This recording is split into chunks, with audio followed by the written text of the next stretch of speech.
You're watching the #1 college television station in the state of West Virginia, BCTV, Bethany College Television, the home of the Bison.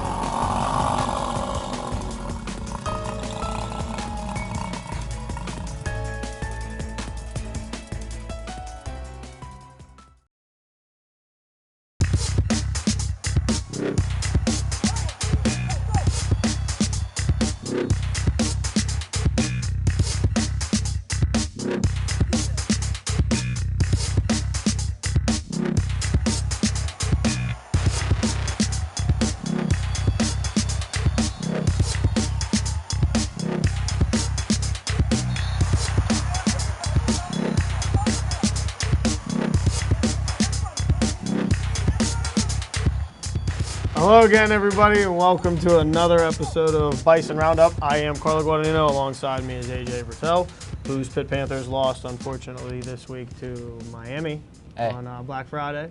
Valiant comeback, but they struggled. I just want to say, I went 0 for 1 for the weekend, but at least I didn't go 0 for 2. Your Nittany Lions blew it. Your Florida Gators blew it. I mean, I'll take one loss over 2. You know, sometimes you just got to accept the L. You just got to, you know. I knew it was coming. Hey. But it's been a while since we've been here. I don't want to get ahead of ourselves, but I can't be too upset with Michigan State winning. No. Neither can you because, hey. No. I got that win against the Buckeyes, and that makes me really happy, and it makes Tyler Castle very upset, and that makes me even more happy. Exactly. He's from Ohio. Yeah. I mean, I'm from Ohio, too, but, you know. Nah, you don't count. You're a Pitt fan. Yeah, you true. don't count as an Ohio fan. All right, let's get into it. First things first, let's talk about men's basketball. And you have some, they're what, 2-2 right now? Yeah. I mean, we talked about last time about their big win over Penn State, Du Bois, and since then they lost 2 games to Marietta and Carnegie Mellon. But then they did have a big victory over Muskingum, 81-73, which put them back to even, 500. Damian Brewster led the Bison with 20 points, and Kalik Jones finished with 19 points. They actually had 7 players tallying at least 4 points, and they had 4 players do double digits. And Alan Harper led with 13 off the bench. But the point I want to get to before we get any further is we talked last time about how they're ball hawks. They get steals, they get turnovers. They caused 18 turnovers and 9 steals.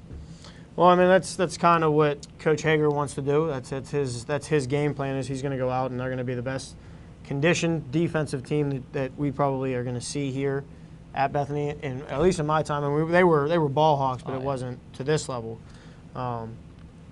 Kalik Jones and Damian Brewster, obviously 2 veterans who, you know, new coach, still just leading the way. For a lot of the young guys, still a very young team. Who do they have next on the schedule? Next they have Teal. They actually play Teal Saturday at 4 o'clock here at Bethany College. And Teal's normally a struggle for Bethany, so that'll be a good game. That'll be a good test for Coach Hager. First game in the conference, and that will be broadcast live. I believe that's you and Ian covering that game. And I'll be there. If Eric's correct, he told me earlier we're doing a game day for that. So 1:30. That is the start of that. I assume I'd be there. I hope to see you there. We'll find out, I guess, tonight at this meeting we have. But next, we're going to talk about, well, where do you see the men kind of right now, early on in the season?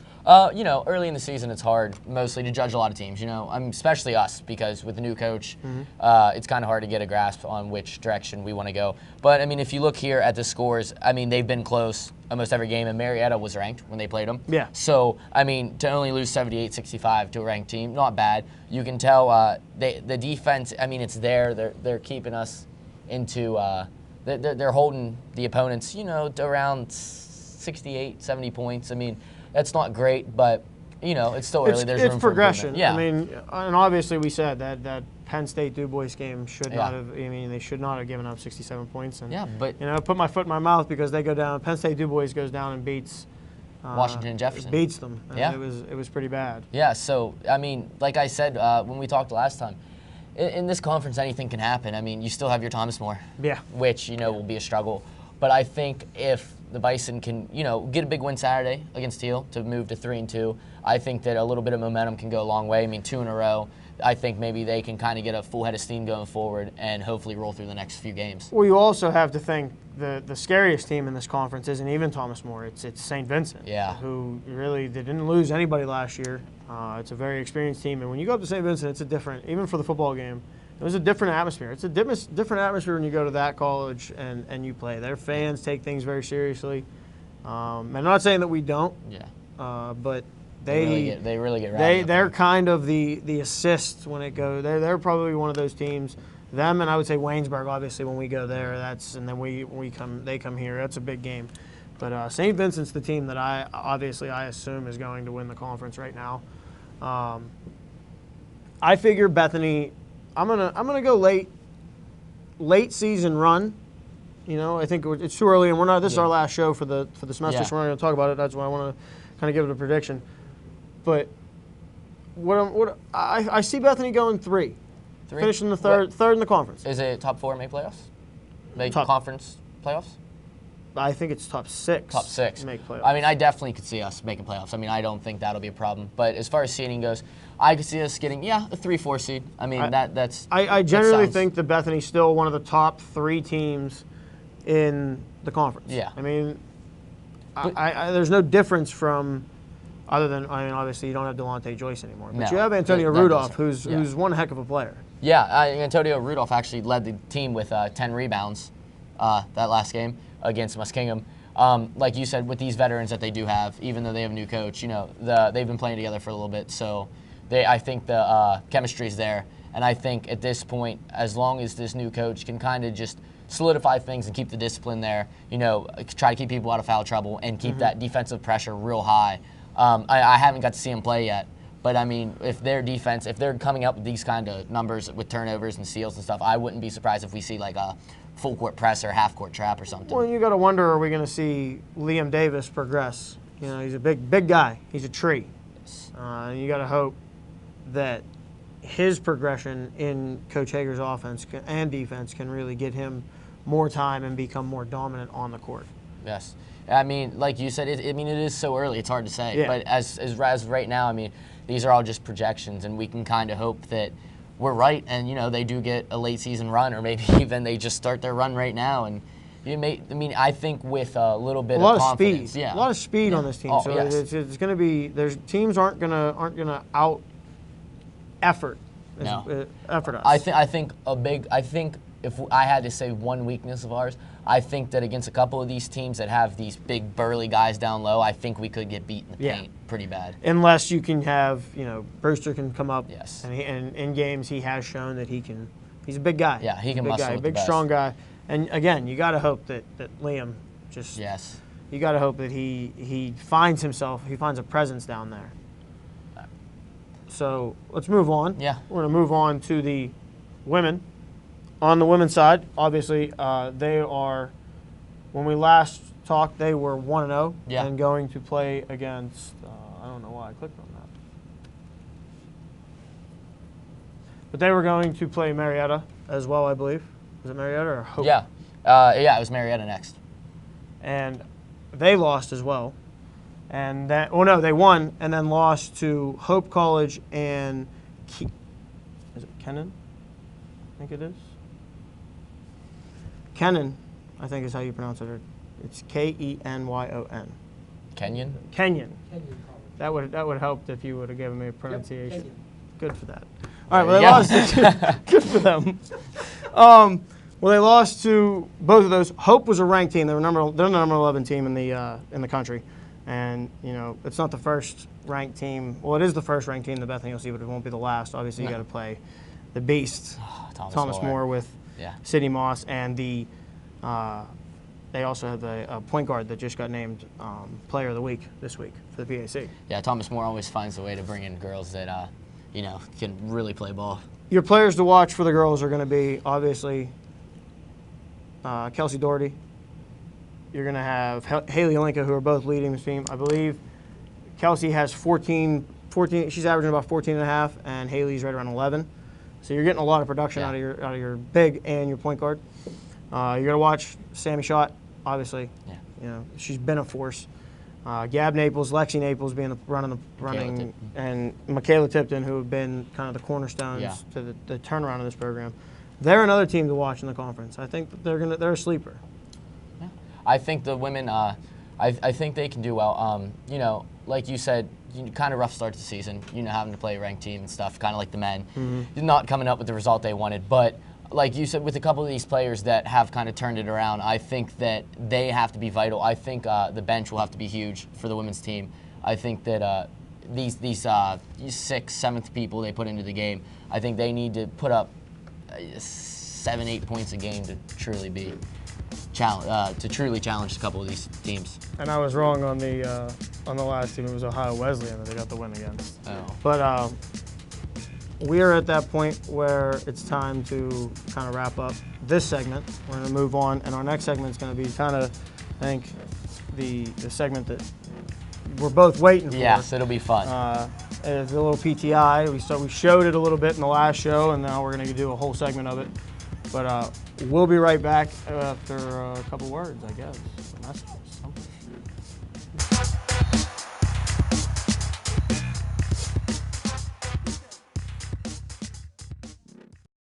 Hey, this job looks perfect. It says you need people skills? Check. Driver's license? Check. And a high school diploma. You got one of those, right?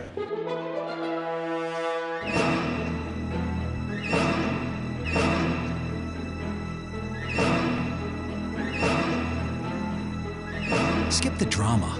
Get your diploma. I got that. You are good to go. Take that first step towards a better future. Find free adult education classes at finishyourdiploma.org.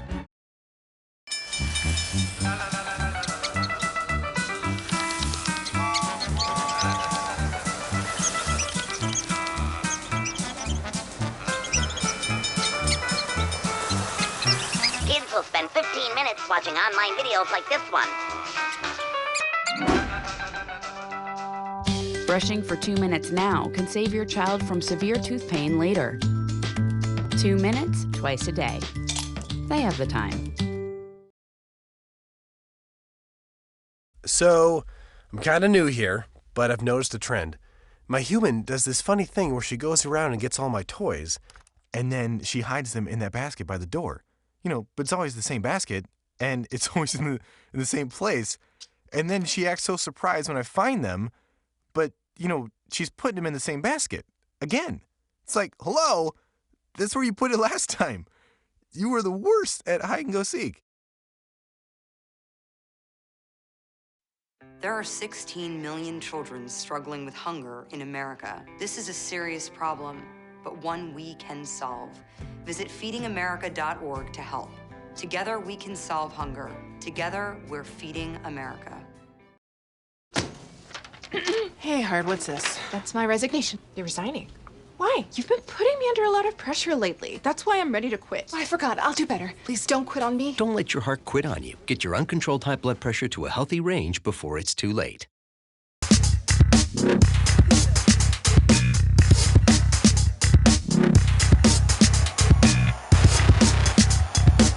Welcome back, ladies and gentlemen. This is our segment of PTI. We tried it out last episode, and now we're going to do a more professional battle. It's going to be college football. We're going to talk Kobe. We're going to talk NFL guys. We're going to talk 96 Bulls versus Golden State. And we're going to talk about the Manziel Penton little battle that's going on. Starting right off the bat, college football playoffs. What do you think of the top four right now? I like it because Ohio State's not in it, plain and simple. But no, honestly, if you want me to get into it, I think Clemson, of course Clemson clearly deserve to be in there. Undefeated. They've rolled through everyone. Bama, you don't count Bama out. As long as they beat your little Gators in the SEC championship, I don't think they have any problem getting in. Iowa or Michigan State will get in. And then you have Oklahoma, who's already in. All right. Oklahoma is the only champion currently right now, which is the most messed up system in the world because they get to watch these top three teams battle. Yeah. One, two, or three of them could all leave. Yeah. Oklahoma's in. Oklahoma could be number one after next week. Yes. It's a pretty good place to be in. Yeah. I don't agree with that. I'm with you. Who has Clemson played that makes them the number one team in the country? They have a Heisman candidate quarterback, but who have they played? They've beat a couple teams. Their conference isn't that big of a joke. Pitt's in that conference. Yeah, but Pitt's on the other side. They're going to play North Carolina. Yeah. And North Carolina right now is favored to win. Yeah, North Carolina's been on absolute fire lately. North Carolina's number 8 in the country. Yes. You're going to tell me Yeah, they beat Florida State. Clemson beat Florida State? Yeah. Florida State's number 10. Okay. Where were they ranked when they beat them? I can find out. But nonetheless, I mean, let's be serious. Alabama, they're still 12-0. But here's the thing: if you're going to go that way, then why isn't Iowa and Clemson number 1 and 2? Because Big Ten's weaker than the ACC. Oh, you're crazy. Next topic, obviously, let's talk about Kobe. Yes. Give him the praise. His career will be over at the end of this season, and for Kobe fans, that's a little hard. Yeah, but at the same time, it's hard to watch him play right now. Yes, he isn't exactly playing all that great, but you know what? I mean, to take positives out of it, at least we were alive to get to see him in his prime and stuff. And I mean, I don't know about you, but I mean, my favorite memory, hands down, the 81-point game. See, now that's the Kobe that I didn't like. That's the old number 8 that that's when he had carried swagger. the team. Only was about Kobe though. Yeah. That's around the time of the alleged incidents with him. But all that being said, and I love Kobe. I think Kobe is kind of the new age. He was the first next Michael Jordan. Yeah. Not now you have comparable. many people like LeBron. You have LeBron and you have Steph and all these guys, and we'll get into that later. Yeah. But my problem is ESPN basically, you'd thought Kobe died the way they were. You'd have thought he just passed away. Like, he's done. That's it. Put him in the ground. They showed the same 10 clips. Yeah. They showed his poem. They showed, it was a little bit, I think it was a little bit too much. Yeah, I mean, I understand where they're coming from because, I mean, if you just ESPN today, they like to, if they have an inch, they'll take a mile. I mean, you've seen them do this with LeBron. You've seen them do this with Steph Curry. Forrest Gump ran a mile. What are you? This story's still running coast to coast. I just think that ESPN, I mean, I wouldn't expect anything less from them. I agree, but at what point, when Michael retired, there was no, he got his goodbyes at the respected arenas, and that was it. You know what I mean? It wasn't, we didn't see the top 10 highlights of Michael Jordan in his whole career. Moving on. You soccer players claim to be football players. You kick a football around. Your only job at practice is to kick the ball. It's your only job. And I feel like you got moved back a couple yards here in the NFL, and NFL kickers are starting to get exposed. Yeah, it's not just all previous soccer players. Yes, a lot of them, but I believe the style is called soccer style kicking. Listen, I mean, it was a change. It might have messed them up a little bit. I mean, I've never kicked, so I don't know what goes into it. Weren't you saying earlier, though, to sign you up? Yeah, I mean, if you still want to sign me up, if anyone ever watches this, NFL Scouts, I'm available. I'm available. I'm available. Give me a shot.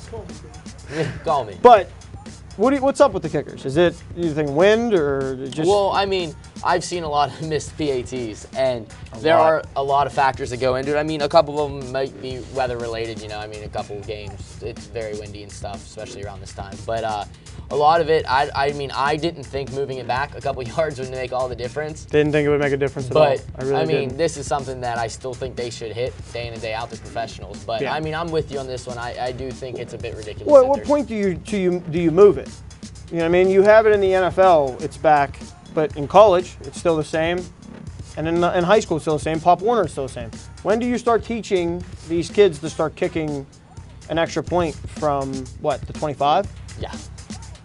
Yeah, I agree. It is, like, you do have a point here as far as when do you teach them. I understand. I mean, if you're used to, if you're a top scout college kicker, you're hitting that same old school PAT now that it's old school. But, yeah. And then you go to the NFL and it's completely different. I mean, yeah, I guess you have your off season and stuff. As soon as your college season ends, you can go start practicing and stuff. But I do agree with you. If you're going to change it one way, you might as well change it all the way. But now, do you change it in college after you see how treacherous it's been for NFL kickers?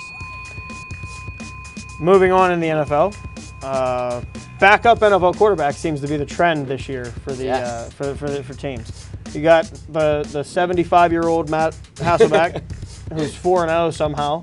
Yeah, Brock Osweiler for the Broncos, 2-0. Just beat the reigning Super Bowl champs and the former undefeated Patriots.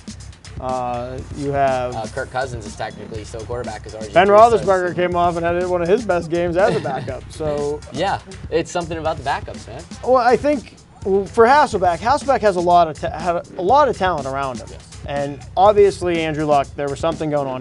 There was physically some type of problem going on with him.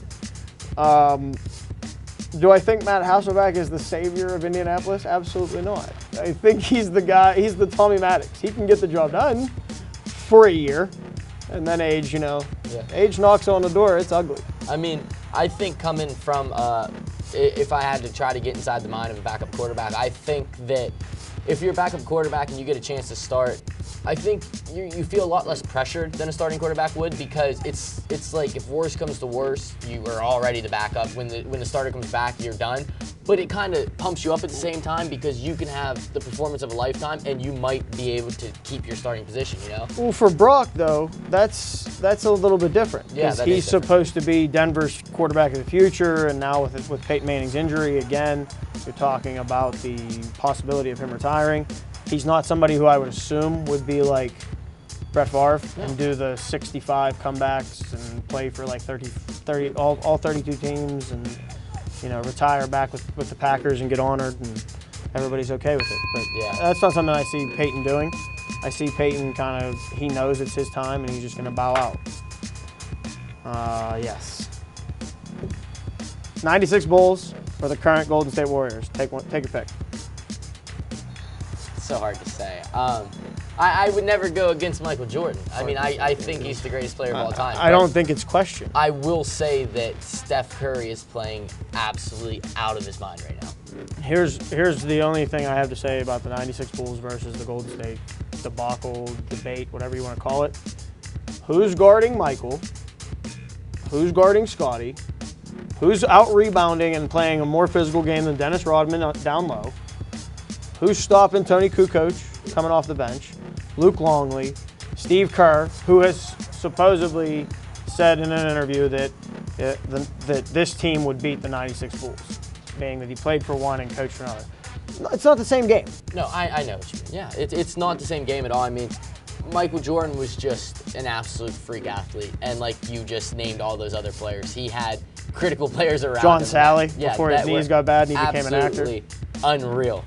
And Golden State, yes, they don't have that kind of depth. I mean, Steph Curry drops a kajillion points every game, and day in and day out. Then you have people like Klay Thompson and Iguodala that put up points. Yeah, but Iguodala's not going up he's not banging with Rodman. That's not happening. I'm sorry. Dennis Rodman was part of the original Bad Boys. He's mean. And that's why I do think that, the Bulls would win, but it's one of those scenarios. I mean, they have something like this every single year. It's like the Sixers haven't won a game yet. They're going to say, can the best college team beat the Sixers? Watch yourself. My boy T.J. McConnell, he's getting a lot of playing time for the 76ers, and I'm just thankful that he's in the NBA, and hopefully they can find a way to win. Because the funny stat of the week is that Golden State's going one way with the wins. Most wins to start an NBA season. And unfortunately for the city of Philadelphia, they've lost in every professional sport there is. Yeah, last time. Money Manziel. Yes. Johnny Manziel benched during the off-season, or during the bye week, sorry, off-season. Yeah. During the bye week. It's his off-season now, basically. Yeah. He's gone to fourth string. But during the bye week, for being videotaped with a bottle in his hand at a club. It was not during a practice or a game week. I don't understand what the issue is here. Yeah, I don't necessarily see an issue with it, even though you are a professional athlete. You're going to want to have days to relax. I'm sure it's strenuous going to practice day in and day out and stuff, but when you have a bye week, I expect them to, to go out and enjoy themselves, because basically as soon as the season ends, especially if you make it to the Pro Bowl and stuff, your off season starts a few months later. Yeah. It's like, are you supposed to try to live like a full life when you only can live like 3 months out of a whole year, like every single year? Well, and I feel like there's a little bit of, you have the front office of Cleveland trying to push Johnny Manziel into this. Obviously, they invested so much money into him. Yeah.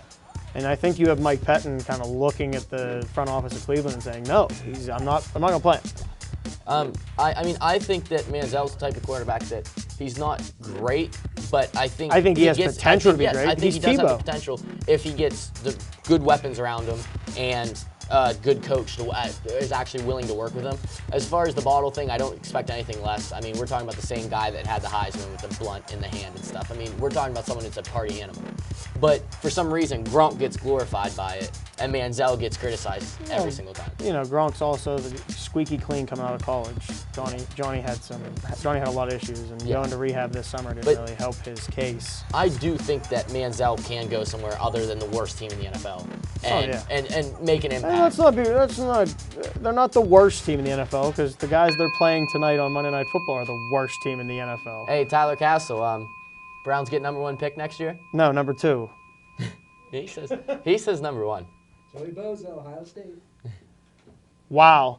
And on that note, since our Ohio players have gone so well in the past, Joey Bozo going to Cleveland, where linebackers go to die. Hey, he's kind of crushed right now. I mean, his Browns stink, his Buckeyes lost. It's a tough it's a rough little go, but we will be back. We're gonna take a break, and then we'll be back, say our goodbyes, happy holidays, and all that, and that'll be right after this.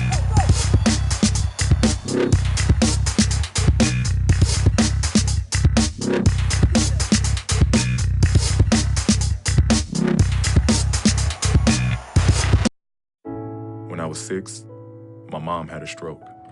I'm Paul George. Learn the signs of a stroke fast. F, face drooping. A, arm weakness. S, speech difficulty. T, time to call 911. Spot a stroke fast. My new mom and I have a lot in common. The great outside. We both love the outdoors. So shiny. That's not a flower. We both love geology. Oh, look. An igneous one. That's not a rock.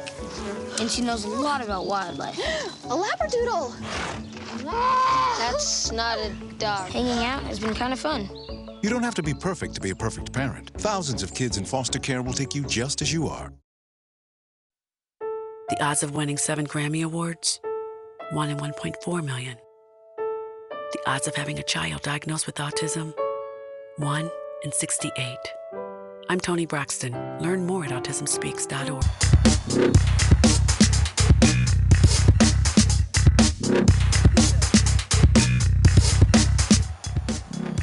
Welcome back, ladies and gentlemen. And even though we have our differences, it was fun though. It's all in good fun. We're going to preview this weekend. A lot of activities going on. First off, as we said, the Bethany men's and women's basketball team will be in action on Saturday.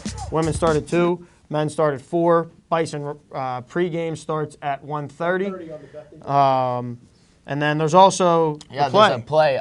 Cloud 9 will be performed at Steinman Hall. That'll be Thursday through Saturday, which is the 3rd, 4th, and 5th at 8 p.m., and then Sunday the 6th at 2 p.m. So come out to Steinman Hall and watch Cloud 9. I will definitely be there because I have an assignment due in media writing that it requires me to go. I'll just go because I like a good play every once in a while. I wouldn't take you as a thespian. It's a person who likes plays, I believe. Thespian? Person who likes plays? A thespian. Yeah, something like that. Thespian. Whatever. Yeah, that's you. Well, I wouldn't take you as when that. I was in Indiana, I went and saw a ton of plays when I was in Indiana. Look at that. Big fan of the arts. Well, I think it's time. We'll wrap it up for the semester. It's been fun. Dude, it's been great. I'll see you next semester. Have happy holidays. Happy holidays to you guys. Happy holidays to you. And that's it for us. See you next semester.